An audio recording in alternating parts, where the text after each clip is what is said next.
I'm Darren Breckles, and you're watching MediaPlex News Now, YouTube edition.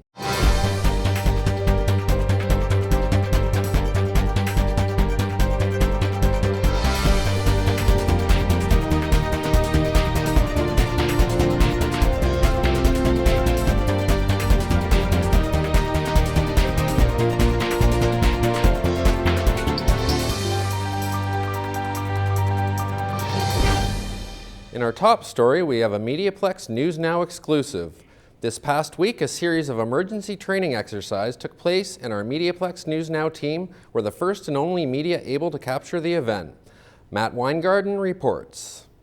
This past week, various officials of the County of Essex, municipalities of LaSalle, Essex, Tecumseh, and City of Windsor participated in a training exercise to test the various aspects of emergency preparedness and emergency response plans. The exercise was based upon a series of escalating criminal and domestic terrorist events.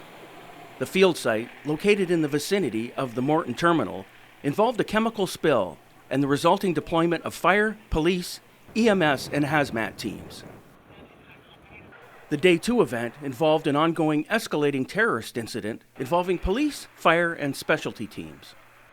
Tom St. Ange is heading up the exercise. We're taking certain capabilities, whether that's explosive disposal response, hazmat response, EMS response, and we're validating them through different documents that we have in this book.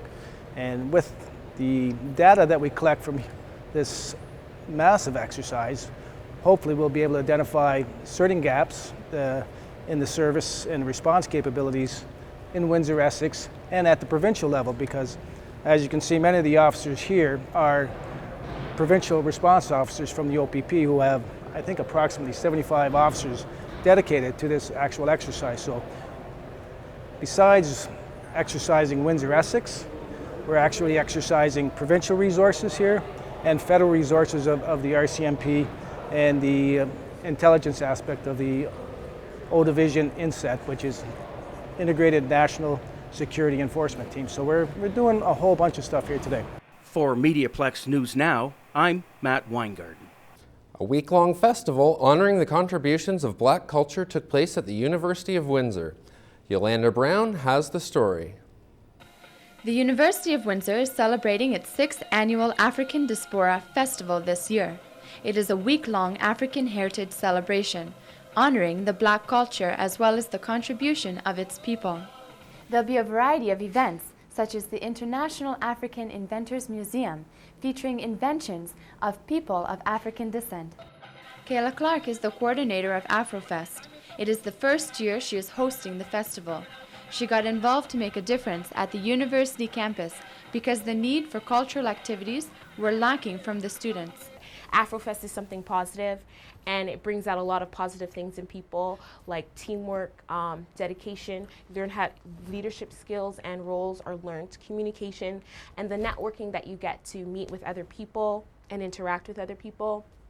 And just the fact that we are having an opportunity to inform the community and the university students about African heritage and Caribbean culture is very important, especially because Windsor is such a diverse university and there's a lot of international students here. One of the big events held at the CAW Center were the panel discussions. The first panel featured only women of African descent who talked about how they were viewed in the community, workplace, and educational systems. The second panel featured males. They discussed topics such as the progression of the Black man in society, as well as the topic of segregation. Prince Emmanuel Opoku was on the panel. He has a degree in speech pathology from Wayne State University. I believe that a lot of people still have a lot of inner racism within themselves. And it's that inner racism within themselves that's what's stopping us from moving forward. That's what's stopping us from being able to, to have that equal opportunity, because equal opportunity is created. It's created for everybody, and it's very difficult for you to, as a Black man or Jewish or whatever, even you take a foreigner from Asia who would come here, to study here, and maybe get a degree in, business or science or engineering, and when it's done, they're still got a job at Microsoft, they got a job at TD Bank and whatnot, and it's not, of course, they went through the same challenges as I went through when I came to Canada, but they dealt with it as not dwelling back on it, because Black people always want to dwell back on what happened instead of looking at this is what happened, this is what we got to do, let's get rid of that inner racism and let's move forward. The highlight of the night was the Legacy of Dance, which demonstrated contemporary and modern dance piece. Afrofest hopes to broaden its scope within the Windsor community so the highlights of the African achievements can be remembered daily. For MediaPlex News Now, I'm Yolanda Brown. Artists as activists are helping to bring light to developing countries in Africa. Yolanda Brown has the details.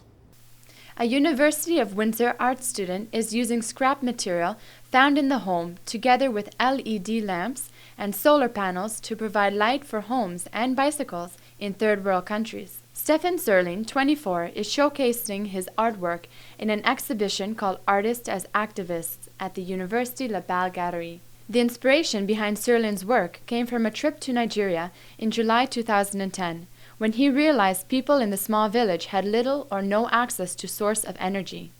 The exhibit featured solar-powered rechargeable LED lamps that demonstrated light and combinations of installations like audio, paintings, video clips, and photography from his trip to Nigeria. Hopefully, I am thinking this summer to go back to Africa, so it's like, especially Nigeria, the same area we were at, and hopefully make kind of like focus groups or something, where I could use these like e-textiles or sewable technology and stuff like that, work with either seamstresses and tailors and stuff like that, and then see how they respond to it, hopefully even get like teenagers and everything, and see what type of responses and like the feasibility of the project, The invention Sterling created will be going to a village in Nigeria to allow the people to continue to work in the dark and continue to travel at night on their bicycles. The trip to Nigeria that Serling went on was led by Lizzie Walker, director of the AIDS Crisis Response Team. It is a non-profit organization that provides direct medical service to people in developing countries. So we go to Africa to help people that are suffering with HIV/AIDS, and we educate them. And likewise, we do this for our community here in Windsor and around.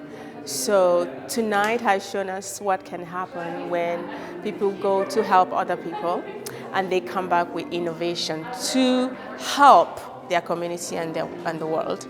So the sustainable apparatus Stephen showed us tonight is amazing, and I'm excited because it's going to help a whole village, allowing them to see and be able to thread needles, what we take for granted. The old housewife is going to see at night using the solar system. I am so amazed and I'm so grateful to be a part of this. And we encourage you to stop by ACRT's door and knock and see what you can do for your community.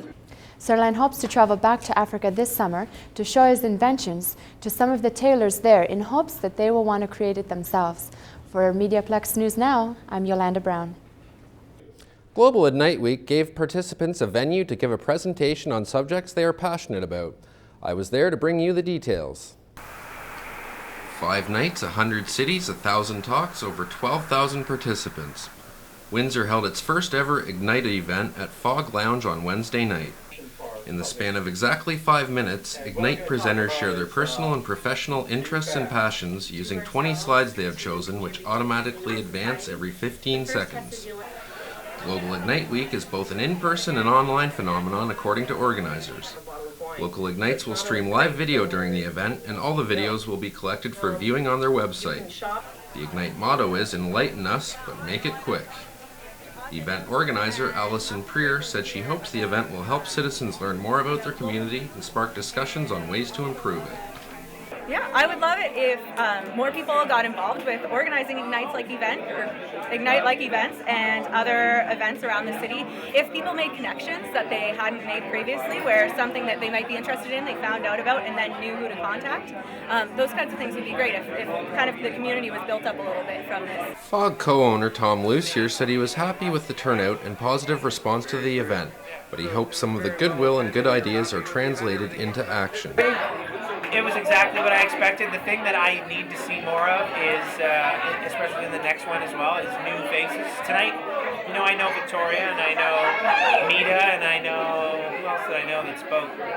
I know Allison, but like I want to see more of the people like we did the autism thing, the sustainability thing, because if it's just preaching to the converted, preaching to the choir, we all know what these people care about because they do it all the time, and we're always in the same rooms, we're at the same conferences. We want to see new people with new ideas because there's probably ways we can help each other. Both Lucier and Prier said they were optimistic about holding more Ignite events in the near future. For MediaPlex News Now, I'm Darren Breckles. Not all high school graduates can buy the dress they desire for the prom. Reporter Alexandria Amber tells us about a program that tries to help. Hey girl, I need your dress. This is the dress drive organized by Salon Utopia. This is the second annual drive the salon has hosted, and it's the first year they began collecting donations on a larger scale. The drive collects evening dresses, purses, dress shoes, and accessories so girls can feel like the belle of the ball at their senior prom. Ryan Balsley, a hairstylist at Utopia, says they started small. The event was created last year on a smaller scale with about 5 recipients that the owners here just wanted to donate our services at Salon Utopia. And in return, we had a great response. So through this year, we wanted to create a much bigger scale. We need about 700 dresses, and I believe we're about 450 to date. Donations are hoped to be in by the end of February, but no dress will be refused at later dates. Katie Merrier, salon coordinator at Utopia, says community response has been positive. The response we've been getting is great. We have a lot of clients, and even from the community, people hearing about it, people saying, I have prom dresses, I have formal dresses, I would love for someone else to get the chance to wear them and get some use out of it. We've had a lot of people coming in just calling us and saying, hey, I heard about this dress collection. We say bring them on in. We'll take any dress, accessories, shoes, anything that anyone's willing to donate, we'll gladly accept and appreciate. A fashion show will be held at the Kubota Club April 3rd for students selected for the donated dresses. I'm Alexandria Amber for MediaPlex News Now. The University of Windsor women's basketball team recently ran a clinic for local elementary students. Mark Gerard was courtside. On February 11th, it was all about the dribbling, the shooting, and the passing at the Constable John Atkinson Memorial Community Center. The University of Windsor Lancers women's basketball team ran a clinic featuring shooting, dribbling, passing, and defensive play drills. The clinic was all part of the local elementary school's professional development days. Maya Marie Langlois said the clinic was a great way to give back to the community that supports them so well. Oh, it's a great feeling, obviously. The community comes to our games a lot. They really support us, so it's just nice that we can support them in some way that we can. The camp was an informal kickoff for the opening of the brand new NBA-sized gym at the center. The court features 4 basketball nets and court outlines for basketball, volleyball, and badminton. According to City of Windsor Marketing and Communications Officer Patricia Dolan Lewis, this is just the first of many projects for the City of Windsor. Today, the PD Day, both Catholic and public schools were not at school, and the Lancers, the University of Windsor women's basketball team, had a commitment to doing community work. So they had contacted us and said they were very interested in doing a basketball clinic in the community. We thought it was an ideal way to launch the center to the community. It's not an official opening, but it lets the community know the gym is completed, we are operating and available for rentals. The event was attended by an estimated 60 people aged 8 to 15. For MediaPlex News Now, I'm Mark Gerard. Thank you for tuning in. I'm Darren Breckles, and you've been watching MediaPlex News Now, YouTube edition.